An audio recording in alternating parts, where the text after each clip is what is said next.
The other day, I had an old friend over, one who I hadn't seen in quite a long time. So, naturally, we got a big pizza to split, and we spent some time talking and catching up. But then the question inevitably came to, hey man, do you want to play some video games? And he said, bro, of course. So I fired up my Xbox, and we scrolled through my library of installed games to try and figure out what to play. We did end up playing a little bit of Street Fighter together, but eventually, the game we actually wanted to play the most ended up being Left 4 Dead 2, which I pulled out of my shelf and threw the disc in. And even on vanilla Left 4 Dead 2 on console, we had a blast going through this campaign together. Now keep in mind, we had both played Left 4 Dead 2 in the past, but we had never played this game together. So playing together offered a new challenge and a new way to figure out how we can cooperate together. When we started just mindlessly shooting zombies and still talking about life, it was a lot of fun. But then the game got a lot more fun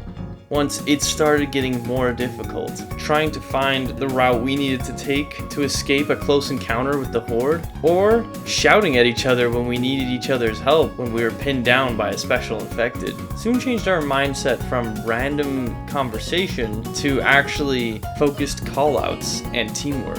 And the combination that this game perfects of passive gameplay where you can hold a conversation together while shooting zombies mindlessly, and then suddenly forcing you to lock in and work as a team to complete an objective is something that makes this game incredibly fun and has allowed it to stand out as one of the greatest cooperative games of all time. After playing through these missions together, I then realized almost every time I have friends over, 8 times out of 10, we end up playing games that are 10 years old or even older. With another group of friends I have, we try to have boys' nights as often as our adult lives give us time for. Sometimes it's once a month for a few months, sometimes it's once a quarter. Almost every time, we end up gravitating towards these older games. We might start by playing some Smash Bros. Ultimate, but then we end up playing Kirby's Air Ride or Mario Kart Double Dash. We might even find ourselves playing Halo 3, Halo Reach, Black Ops 1 or 2. And this just made me remember how much games of the past were focused on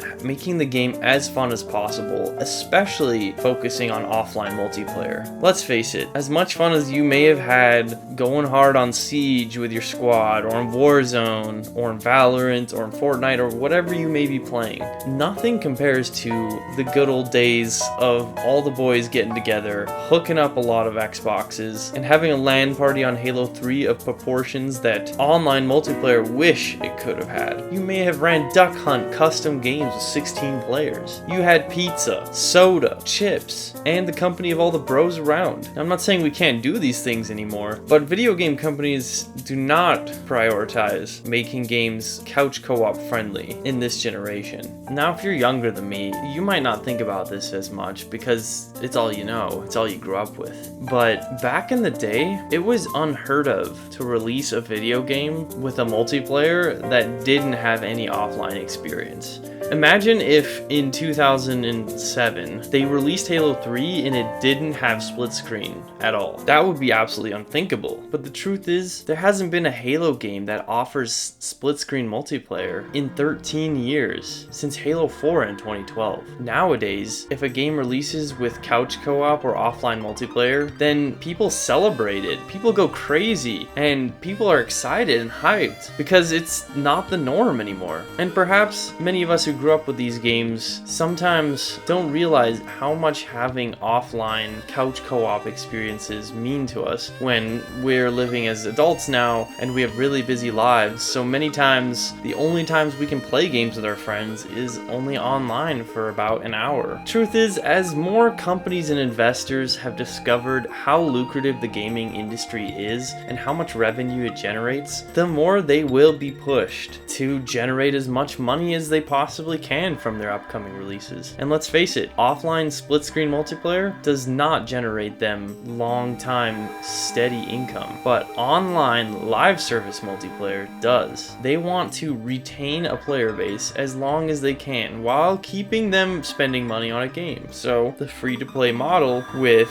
loads of microtransactions microtransactions and a live service roadmap is the new norm for multiplayer games. And that just makes me sad, because as much fun as I have had with online multiplayer games with friends now, those experiences are never the same as the moments I've shared with friends playing games in person. Some of those memories and moments I will never forget, but playing a few hours of Black Ops 6 online with my friends won't leave me with an impression that will last for very long. The entire experience feels completely void of the same genuine connection and cooperation that playing offline in person has. And back in the day, it just felt like game companies were run by gamers and not executives. And these developers wanted to make their game the most fun it possibly can. And they succeeded in that, because when I get together with my friends, we're still playing games. They're 10 years old or even older. It just also feels like that consoles these days are not even designed to host more than one player at a time. Considering every time I try to boot up a newer game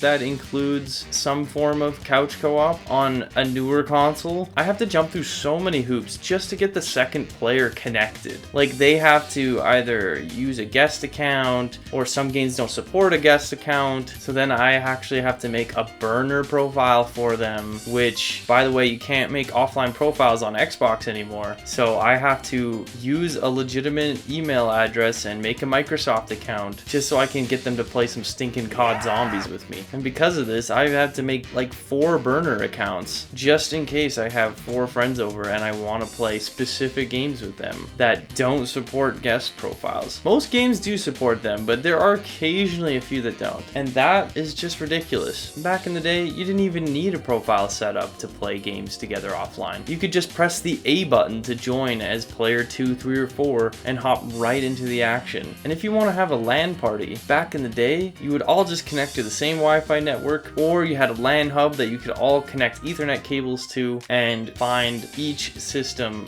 through the in-game menu to connect with. But these days, if you want to have a LAN party with modern consoles, it is possible, but it requires a bachelor's degree in computer science just to understand. I've seriously been to friends' houses where we tried to set up LAN parties with Xbox Ones, and we were on Google looking through forum sites just to try and figure out how to set them up properly for like an hour before we finally got it working. These days, when I want to hang out with friends in person and play current gen video games, I get an anxiety attack just thinking of all the things I need to make sure are done before they get there. Like, is the game installed? Is it updated, or does it need a 50 gigabyte patch? Are all the profiles signed in? Do I remember the password just in case they got signed out automatically? Is my console connected to the internet, and is my Wi-Fi stable? Because if I disconnect from the internet, it won't even let me play half of my games. It's things like this that have made me really miss simplicity in gaming. My point is, there's not a lot that we can do to completely change how game companies design multiplayer games in the current generation, but we can vote with our wallets. Now, I'm not saying you can't play any of these games with your friends, and some of you, that might be the only way you can keep in contact with your friends, but whenever you can, I would strongly encourage you to hang out with your friends in person. If you still have friends that are nearby and have the time and the space to hang out in person, then don't take that for granted, because as much as we may miss the good old days, we can still make amazing memories today. And the best part is, we can still enjoy all those games that we played back in the day. Also, another great way we can support game companies focusing on making fun couch co-op is by buying games that do support it. And the best part is, many current titles are pretty affordable because the indie scene has really picked up on great couch co-op gameplay. And I'll list just a few of my favorite indie games with couch co-op. Go show some of these games some love. Some of my favorites would have to be Spelunky 1 and 2, Overcooked 1 and 2, Moving Out, Ultimate Chicken Horse, Gang Beasts, Enter the Gungeon, Boomerang Fu, and Lovers in a Dangerous Space-Time, just to name a few. I know there's so many other great titles out there, so be sure to drop your favorites down in the comments below. But what are your experiences with offline multiplayer games? Do you miss playing couch co-op, or would you rather stay online? Let me know in the comments down below, and if you enjoyed the video, make sure to leave a like and subscribe. Anyways, that's all I got, guys. Peace out.